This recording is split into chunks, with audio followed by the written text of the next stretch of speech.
Karagarag, welcome back to my vlog. Isang magandang hapon sa inyong lahat mula dito sa Lasak City. At ito na nga ang mga bonggang pasabog na intriga, chismisa na pinagchichikahan ng mga active na mga chismoso at mga chismosa sa social media. Etong pa-eksena ngayon ni Angkol at ni Maring Vena na pumunta sila ng US ba.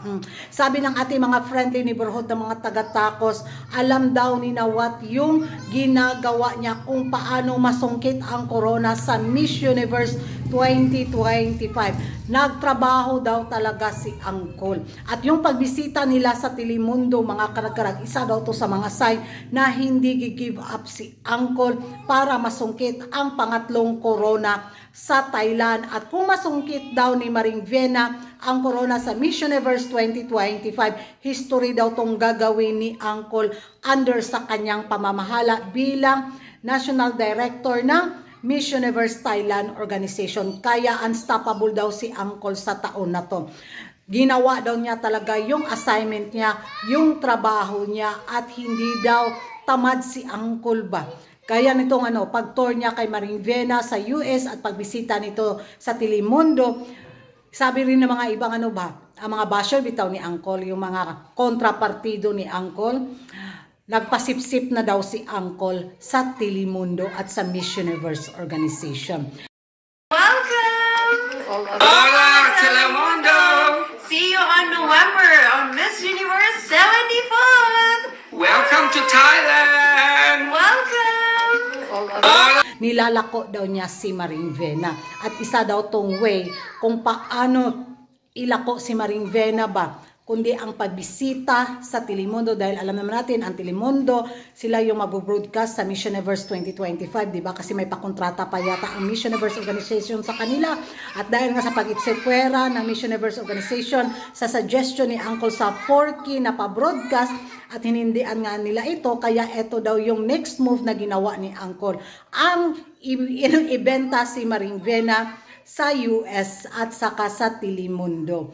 So magiging reaction ko naman mga karag-karag dito nga sa ganap ni Angkol at ni Maring Vena kasama yung mga ibang runner-up sa Miss Universe Thailand 2025. Alam talaga ni Angkol kung ano yung ginagawa niya. 'Di ba? Hindi siya yung National Director na uupo lang, maghihintay lang ng improvement ng kandidata kasi business ito, 'di ba? So itong paglalako niya kay Maring Vena sa US at sa Telemundo, yung sinasabi nga nila is good advantage to ng Thailand sa darating na Miss Universe 2025.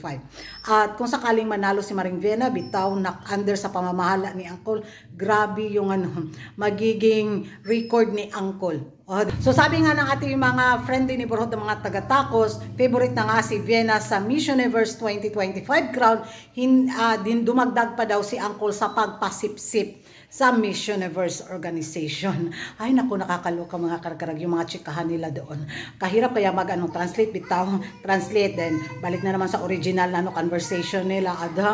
So busog na busog yung ko, pagka-chismosa ko doon sa mga taga-Tacos, mga karag-karag na talagang binabantayan nila ang pambato ng Thailand dahil isa talagang balakid si Maring Vena para din sa mga Latinas sa taon na to sa corona sa Miss Universe 2025. Ano yung magiging reaction yung mga karag-karag sa pagbisita nga ni Maring Vena sa Telemundo? Isa kaya ito sa mga pasipsip galawan ni Angkol para masecure ng Thailand ang corona sa taon na to?